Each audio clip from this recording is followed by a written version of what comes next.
Welcome back to AutoX and welcome back to the second and final part of our mega ADAS comparison test. Now in the first part, we put the AEB or automatic emergency braking systems of the Honda Elevate, Mahindra XUV700, Kia Seltos, Hyundai Verna, MG Astor, Tata Curvv EV and the Volvo XC40 Recharge to test. In the AEB tests, all the contenders except the MG and Volvo were quite evenly matched. However, now it's time to find out which one of these offers the best overall ADAS system for Indian road conditions. So, in this second part of the video, we are testing other crucial ADAS features such as lane keep assist, lane departure warning, and adaptive cruise control systems in the real world. So, how does each of these contenders perform? And which one is the ultimate winner of this test? Well, keep watching and you'll find out very shortly.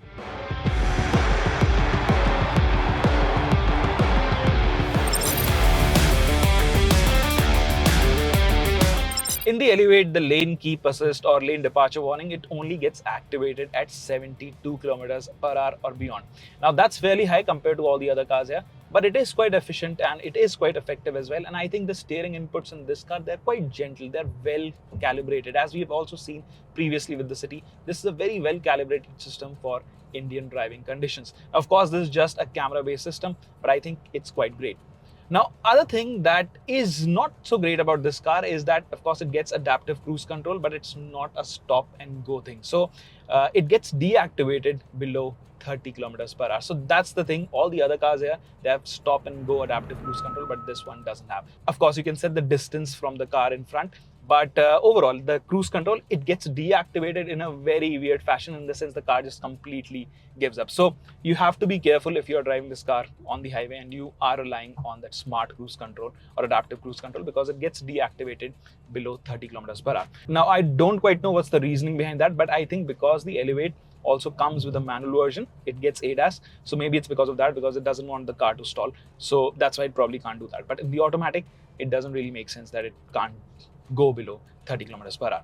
Now, again, coming back, overall, I think all the systems in this car, especially the lane keep assist, lane departure warning, and even the cruise control, well, they work well when you are operating in those set conditions. Because on the highway, I absolutely loved it. I was driving today morning on the Eastern Peripheral Road, which has a speed limit of 120 kilometers per hour. I set up the cruise control, and the way it takes corners, those long flowing corners, it's very, very nicely done. The steering has that heft. It's not abrupt and it doesn't kind of confuse you. So I think in that sense, Honda has really done a great job with the Elevate's ADAS.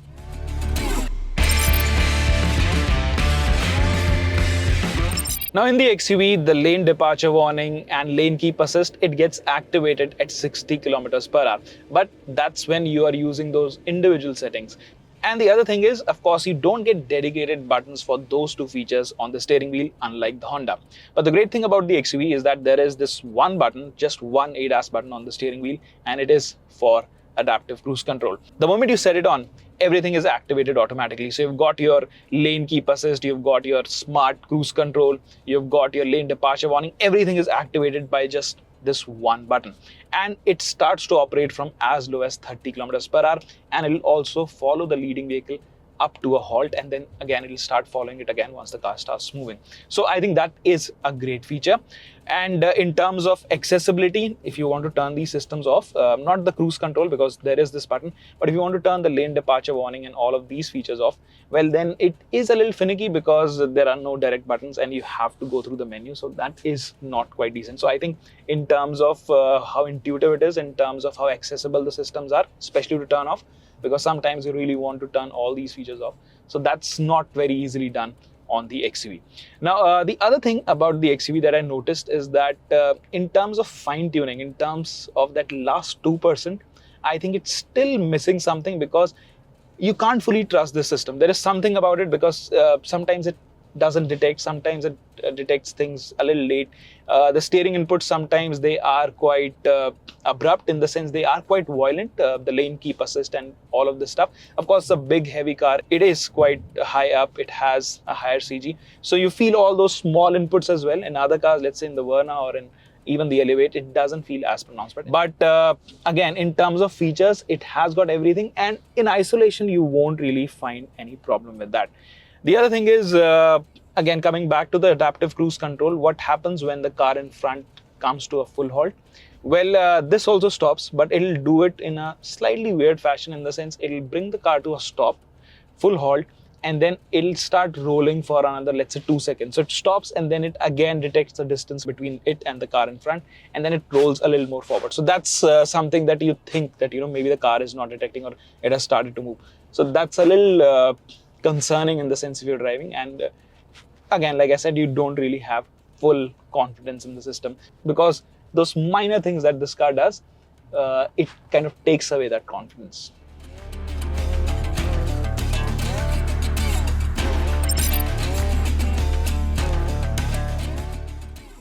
So what does the Seltos do different? Well, on paper, again, these systems, lane keep assist, lane departure warning, a smart cruise control, adaptive cruise control, everything is more or less the same. But in the Seltos, it's tuned very differently, in the sense it's calibrated for Indian driving conditions, I'd say, in a much better way than the Honda or the Mahindra, because this system is very refined. The way it goes, the way it picks up speed, the way it senses everything around, I think it is very well tuned, very well calibrated for Indian road conditions. Now, how's that? First of all, if you want to activate the cruise control, you can activate it right from the get-go. Of course, you have to maintain a minimum speed, which is 30 kilometers per hour, but it's always on standby. Now, that's also the case with the Mahindra, but in this system, it doesn't require you to activate the lane keep assist or lane departure warning. It just can cruise at any point in time, even if the road is not marked well. This car can do that very, very brilliantly. Now, the other thing is, again, it has that lane departure warning, lane keep assist that gets activated at 60 kilometers per hour, similar to the XUV. But if you're using the cruise control, it doesn't automatically turn everything on. So it can use that smart cruise control without being in a lane, or it doesn't need the road to be marked really that well. So that's quite great. And it doesn't require you to turn the lane departure warning on. So it actually detects the lane markings, but if you swerve out of the lane, it's not going to kind of pull you back. So that's kind of helpful, because if you're driving in our roads, which are basically where people don't maintain that lane ethics, there are no lane manners, there is no lane discipline at all. So but let's say if you're on the highway and you have to move out of the lane because there's someone up ahead who's not following the lane. So in that case, it's not going to pull you back, but at the same time, it is going to keep assisting you once you're back in your lane. So that's, I think, a cool feature, and that's again shows that it is tuned for Indian road conditions. Now, other thing about the smart cruise control is that it is very intuitive and it brakes in a very gentle manner. It's well calibrated. It doesn't feel very abrupt. The steering inputs are also very, very gentle. Much like the Honda, to be very frank, I think it's kind of tied between this and the Honda. So in that regard, I think the Kia, the Seltos, it does a fabulous job, because whether it's braking, whether it's steering, everything is very, very well calibrated in this car. And I think it has the most number of ADAS features among all these mass market cars. And I think it shows, but the most important, the most standout feature for me is how well it's calibrated.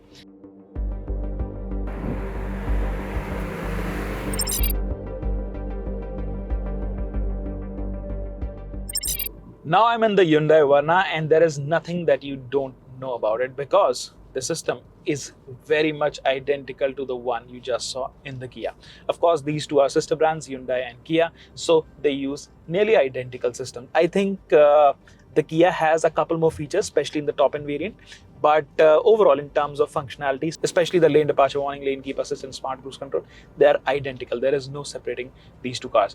So that also means that it is made for Indian driving conditions, and it is just as refined as a system in the Kia. So there's nothing new that I can tell you. Of course, if I have to tell you one difference between these two systems, is that it has the ADAS buttons on the left hand side as compared to the Kia, which is on the right hand side. But that's the only real difference. Even the menu, even the settings, everything, even the interface for ADAS is exactly the same on the screen. So on that front, there is not much to tell you in terms of the functionality of Hyundai Verna system.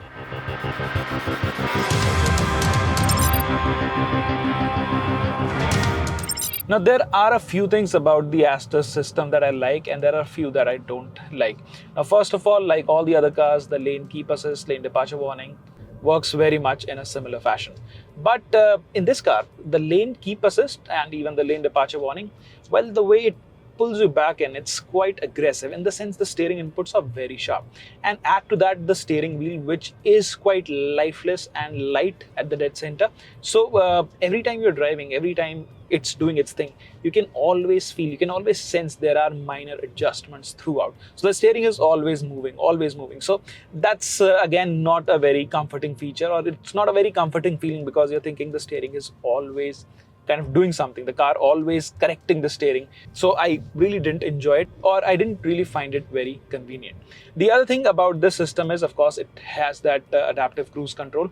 It also gets activated from as low as 30 kilometers per hour, and we were testing it. Very much like the Kia and Hyundai, it's also quite good, quite well refined, and it doesn't really have a mind of its own that, like how the lane keep assists it's not that refined, but surprisingly, the adaptive cruise control, it is quite good. The other thing is, much like all the other cars, it gets activated at around 60 kilometers per hour, the lane keep assist and lane departure warning, and it is there unless and until there is something on the road and it quits. So that's one thing that I noticed about this, because if the lane markings are not very clear, if the road is very dusty, the lane keep assist, it just quits, it just gives up. So that's one thing that I noticed. It was again a bit alarming because it just quits on its own and suddenly. So you have to be a little more careful. So that's one particular thing that I noticed about the MG. Coming back to the cruise control, you don't need lane keep assist on or lane departure warning on. You can just turn the cruise control on whenever you want to. So that's again a convenient feature if you're driving on roads where there are no lane markings, so it kind of helps. But yeah, my main complaint with this system is, as soon as the speed rises, as soon as you are on the highway, because I think the lane keep assist, lane departure warning, they are of more use when you're doing high speed cruising, especially on our new expressways, which are empty and quite good. But the kind of steering inputs it gives, or the minor adjustments that it's doing all the time, the minor corrections it does, and how you feel behind the wheel, because you can sense everything, you have to have your hands on the wheel all the time. So that is not quite great. So I think in that regard, the system is doesn't really solve the purpose, especially for me, because I see these systems on our new highways. I use them on our new highways because that's where you can use these systems with ease, because otherwise in our chaotic daily driving conditions, well, these systems, they just go all haywire. So yeah, I think on the highway I use these ADAS systems in all the cars, but this is the car that gave me the least confidence of all. The other thing is, like other cars, it doesn't have controls for ADAS on the steering wheel, and that's not a problem, because you've got the lane keep assist button over here, and you've also got the cruise control, the smart cruise control, adaptive cruise control on these two stalks. But it is a little fidgety to use, and it's not, again, very intuitive. So I wished it was easier to turn these systems on and off. And even on the screen, you have got all the features, but you have to really dig in deep to turn everything on or off.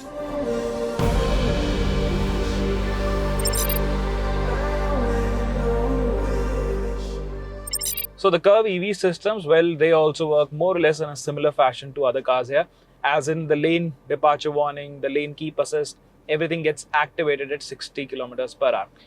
Now I have to correct myself, I said lane keep assist. Well, in this car, it actually doesn't have a lane keep assist, in the sense it doesn't keep you bang in the middle of the lane unless and until you have activated the active cruise control, the adaptive cruise control, that is. So that's one thing that's different on the Tata, because all the other cars, they let you choose that lane keep assist without activating the adaptive cruise control. But in here, you have to turn the adaptive cruise control if you want, if you don't want to steer, if you just want to keep your hands on the wheel and you want the car to follow the lane. That won't happen unless and until you have activated the adaptive cruise control. Now, other than that, I think this system is also very well refined. It again shows that, Tata has tuned it for Indian driving conditions, because out on the road, the steering inputs are very, very gentle. They are not abrupt. And same, I was driving this car on the expressway today morning, and again, brilliant to use because it's very intuitive. And it doesn't do anything out of place, in the sense everything is quite predictable in this car as well. The steering, I really like it because, again, it has got heft. So even when it's turning very slowly around a long sweeping corner on a highway, I think it is very predictable and it feels very rock solid, and it gives you that sort of confidence that the car is not going to do something stupid or something silly. So I think in terms of confidence, again, it all boils down to what car or what system gives you the most confidence to trust it. So I think the Tata does it really well. The other thing is it has adaptive cruise control like all of the other cars. So on the highway, very helpful. And I think because this is an EV, it's a little more refined than the other cars, because in all the other cars, when you drop speed, well, it is a little aggressive in the sense, let's say, if I've set it at 100 kilometers per hour and suddenly there's a truck that's doing 60, 70 kilometers per hour. So in all the other cars, when they detect it, they kind of brake really hard.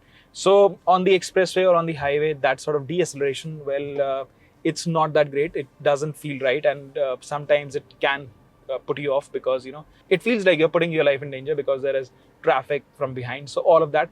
But in the Tata, because it has region mode, so you can put the region, let's say, in level 1. So it drops, it doesn't really apply brakes. It uses its motors, the region system. And in that way, it feels a little more sophisticated than all the other cars. I think that's the advantage of having an EV, because I think the ADAS and everything, it kind of complements each other, because the way they are tuned, they're both modern tech. And I think that's why it works slightly better in the EV version or in the Curvv EV. So that's something that needs to be appreciated compared to all the other cars. But yeah, I do miss the lane keep assist feature, because there is a button here. Again, like all the other cars, you have got solid buttons here to change the settings. But it has a button, but it doesn't do anything because the steering inputs are not there, and it won't keep you in the middle of the lane. Even though there is a button here, it will only do that once when the adaptive cruise control is on. So I think that's a bit of a miss, because in the Hyundai or in the Kia or even in the Honda, that is done without the active cruise control. So I think it kind of misses out on that feature, because let's say if you're not doing high speeds, or if you are driving on a highway and you don't want to turn the adaptive cruise control, I think that feature is needed. But this car has that feature, but they have not given it the functionality to operate it without the cruise control.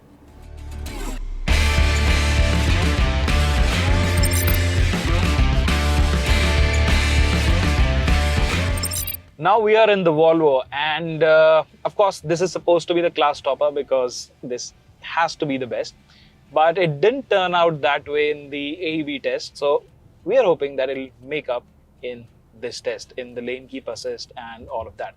Now the good news is it of course does live up to its reputation here, because this doesn't have a lot of functions, in the sense it doesn't have a lot of buttons for you to choose and do anything. There's just one button on the screen. This is for pilot assist, and it's a one-stop shop for everything. So all you have to do is, as soon as you cross 15 kilometers per hour, you have to turn it on. The adaptive cruise control, it shows it there, the icon lights up, and it does everything. So lane keep assist, your lane departure warning, it won't let you go out of the lane, first of all, and it's also doing adaptive cruise control, and even your AEB is part of that thing. So I really like it, because there's this one button that activates everything, and then there's this one button that deactivates everything. So in that regard, it shows that Volvo knows their stuff, and they've been at it for quite a while, because this comes from experience. I'm sure they've had feedback from their customers or even their engineers, because this is really sophisticated from all the other cars that I've driven today. Now, the other thing is, of course, when you are driving it fast or when you are in between the lanes, the lane keep assist is phenomenal, because in all the other cars, you can feel that, the steering has those minor corrections. Even in the best ones, the steering does a little bit of movement, but in the Volvo, nothing. It's just the steering. You can't see it. You can't even feel it. That's how the Volvo is, because it's just rock solid in the middle of the lane. And it's amazing, because even if the road is curving ahead, the way the steering turns, everything is very precise. And I think that's the signature Volvo thing. That's what Volvos are known for. So at least in this department, it didn't disappoint. And yes, like I said, there is just one button. It's called Pilot Assist. You can turn it on from the touchscreen, or there's this button on the screen. You can set the speed for cruise control, adaptive cruise control from here. But if you don't want any functions, you just have to turn it off, or you can just deaccelerate, or you can just brake. Everything deactivates then. So that's brilliant. I mean, that's what you need in a car, especially if you're using these functions. And in a country like ours, I think all of these cars with ADAS, they should come with one big fat button that turns everything off, because sometimes you want to turn everything off and it's very fidgety. You go through the screen and menus and to turn it off. So I think full marks to Volvo in this department. Of course, if I have to say, this is the best system here in terms of lane keep assist and in terms of cruise control, because everything is very gentle, everything is very sophisticated, and even the way it drops speed, everything is phenomenal. But then, yeah, it is an expensive car and everything comes at a price. So yeah, that quality, that feel, it comes at a price. But again, that's what Volvo is known for.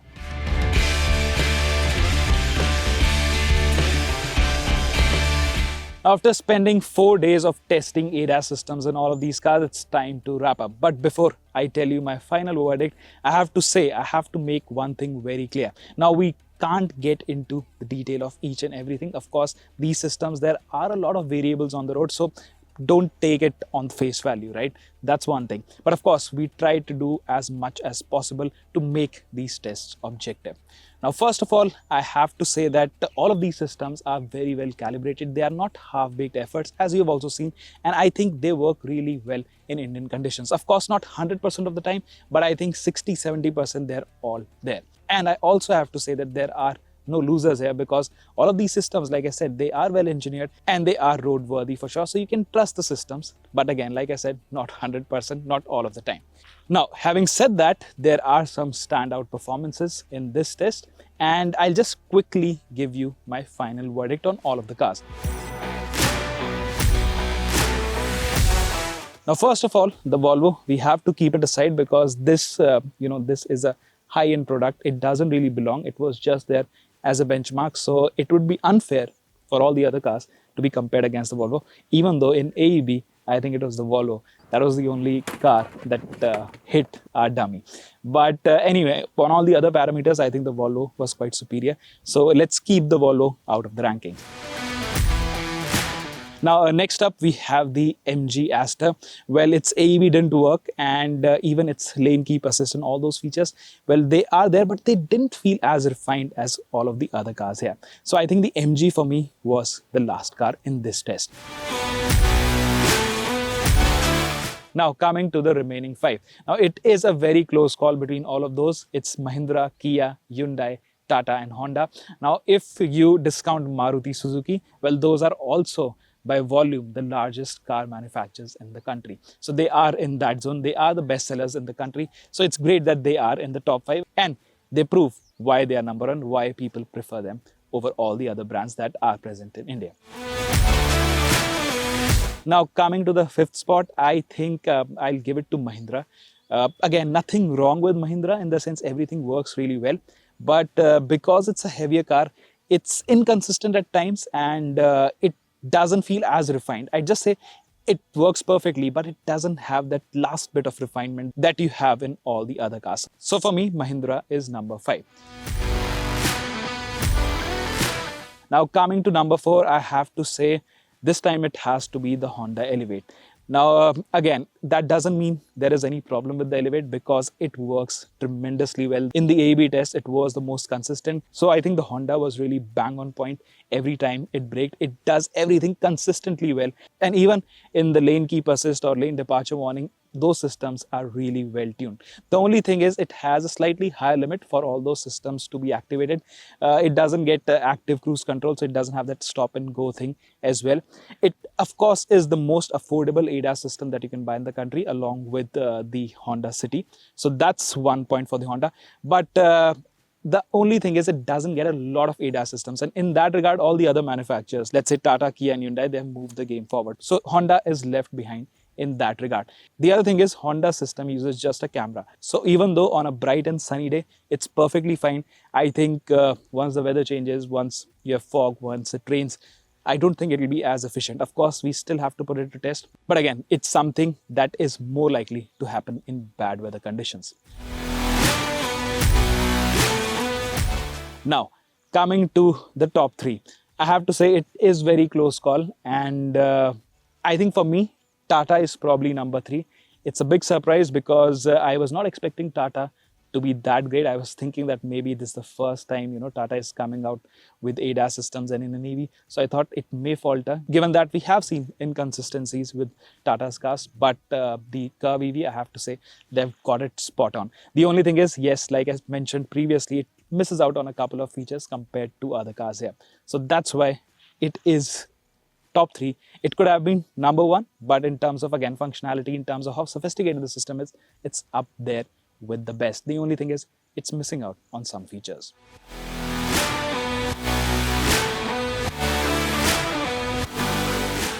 Now, coming to the final two, it has to be between the Kia and the Hyundai.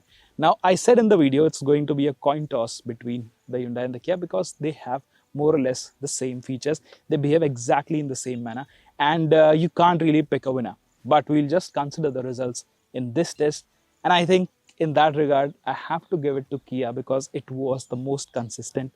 It felt the most sophisticated. It felt the most fine-tuned system for our road conditions.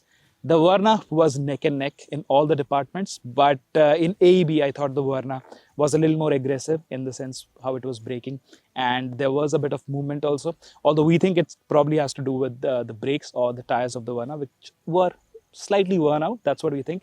But again, coming back to the test, I think the confidence that the Kia gives you, the Verna is slightly, it's like 1920. That's the difference that is there. Plus, the other thing is the Kia gets more features than the Verna. So that's where the Kia one-ups its sibling.